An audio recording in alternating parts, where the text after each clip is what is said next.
Assalamualaikum warahmatullahi wabarakatuh.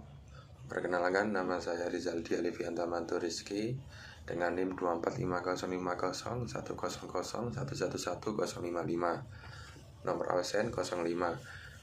Di sini saya akan membacakan atau mempresentasikan tugas akhir sosiologi peternakan yang berupa studi kasus yang berjudul Wabah Penyakit PMK Serang Ternak di Dawar Blandong, Mojokerto. Penyakit mulut dan kuku atau PMK adalah penyakit nular yang menyerang ternak berkuku belah seperti sapi, kambing, domba, dan babi. Penyakit ini disebabkan oleh virus Foot and Mouth Disease virus atau FMPV dan ditandai dengan gejala demam tinggi, luka di mulut, dan lesi di kuku. Ternak yang terinfeksi seringkali mengalami kesulitan makan dan bergerak yang dapat mengurangi produktivitas serta menyebabkan kerugian ekonomi yang signifikan bagi peternak. Di sini ada fungsi lembaga. Yang pertama, pemerintah daerah atau Pemkab Mojokerto, koordinasi dan pengawasan, memimpin koordinasi antara berbagai lembaga terkait dan memastikan kebijakan penanggulangan PMK di tingkat lokal berjalan efektif. Nomor 2, ada Dinas Peternakan dan Kesehatan Hewan, vaksinasi dan pengendalian penyebaran, melakukan vaksinasi terhadap ternak yang berisiko serta pengawasan terhadap pemangan ternak yang terinfeksi untuk mencegah penyebaran. Yang ketiga, ada Kementerian Pertanian atau Kementan, penyusunan kebijakan nasional, menetapkan kebijakan nasional dalam penanganan wabah PMK seperti standar vaksinasi dan pengawasan di seluruh Indonesia. Keempat, ada Balai Besar Veterier atau BBVET, penyelidikan dan diagnosa, melakukan uji diagnostik pada ternak yang diduga terinfeksi PMK serta menganalisis penyebab dan pola penyebaran penyakit.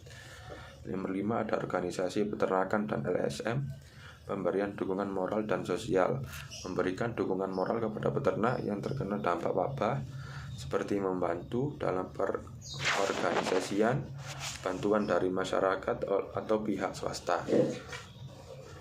Itu yang selanjutnya ada ciri-ciri. Yang pertama, menangani masalah pertanian dan peternakan di tingkat daerah, merupakan lembaga pemerintah yang berwenang di tingkat nasional, bertanggung jawab mengawasi pergerakan ternak antar daerah yang terinfeksi.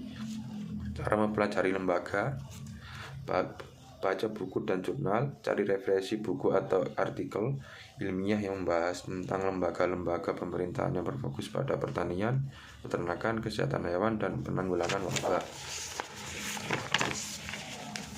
Selanjutnya ada kekuasaan dan wewenang. Definisi kekuasaan. Kekuasaan adalah kemampuan untuk mempengaruhi pihak lain menurut kehendak yang ada pada pemegang kekuasaan tersebut. Nomor 2, dimensi kekuasaan. Dinas Pertanian memperoleh kekuasaan dengan legitimasi, yaitu kekuasaan berasal dari otoritas hukum yang diberikan kepada Dinas Pertanian oleh pemerintah daerah seperti bupati. Nomor 3, saluran kekuasaan. Saluran kekuasaan Dinas Pertanian mempunyai struktur hierarki dari kepala dinas hingga jabatan fungsional yang mendukung pelaksanaan tugas-tugas pertanian. Yang keempat, ada sumber-sumber kekuasaan.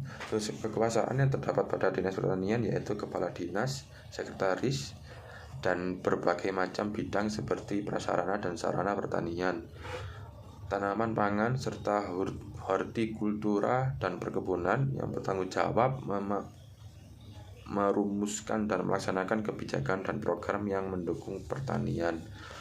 Nomor 5, ada sumber kekuasaan dilihat dari anggota dan pemimpin.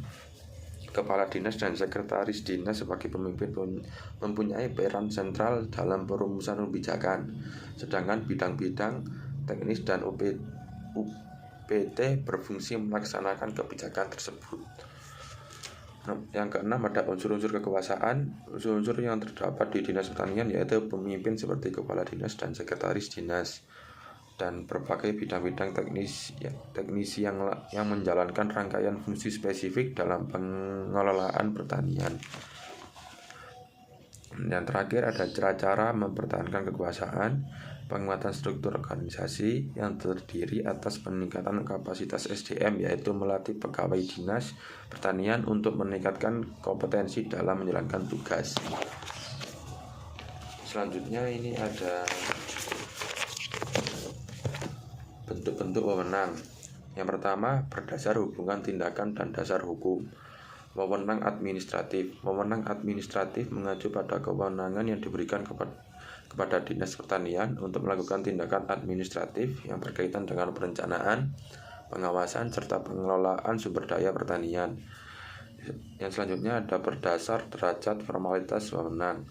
Lembaga Dinas Pertanian bersifat otoritatif dan eksekutorial yang bertujuan saling mendukung dan keduanya penting untuk menjamin keberhasilan fungsi Dinas Pertanian dalam menciptakan sistem pertanian yang terorganisir, produktif, dan berkelanjutan. Selanjutnya ada berdasar sifat dan dasar kelompok sosial. Dinas Pertanian termasuk normatif atau regulatif, kooperatif atau kerjasama, partisipatif atau keterlibatan, dan pemberdayaan atau impulverman.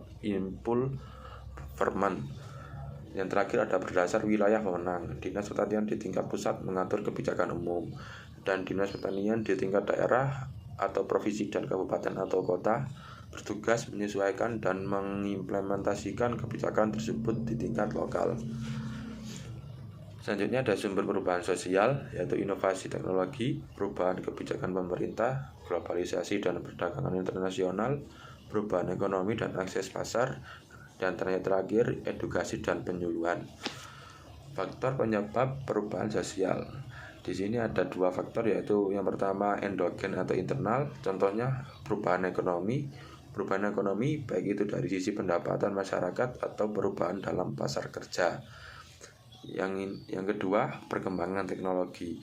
Inovasi teknologi dalam bidang peternakan seperti penggunaan alat modern, teknologi pakan ternak, serta bioteknologi untuk peningkatan kualitas dan jumlah produksi ternak. Yang kedua ada faktor eksogen atau eksternal, yang contohnya yang pertama kebijakan pemerintah. Kebijakan dan regulasi pemerintah yang mendukung atau mengubah cara beternak, seperti subsidi pakan ternak, peraturan kesehatan hewan, serta kebijakan ekspor-impor produk peternakan. Yang kedua ada perubahan lingkungan dan iklim. Perubahan iklim dan degradasi lingkungan seperti perubahan pola curah hujan dan ketersediaan pakan alami dapat memaksa peternak untuk beradaptasi dengan cara-cara baru dalam pemeliharaan ternak. Selanjutnya ada faktor pendukung perubahan sosial. Contoh pertama, peningkatan akses terhadap teknologi. Yang kedua, kebijakan pemerintah yang mendukung. Ketiga, peningkatan kesadaran dan edukasi. Selanjutnya ada faktor penghambat perubahan sosial. Yang pertama, keterbatasan akses terhadap teknologi. Yang kedua, keterbatasan pengetahuan dan edukasi. Yang terakhir, keterbatasan infrastruktur.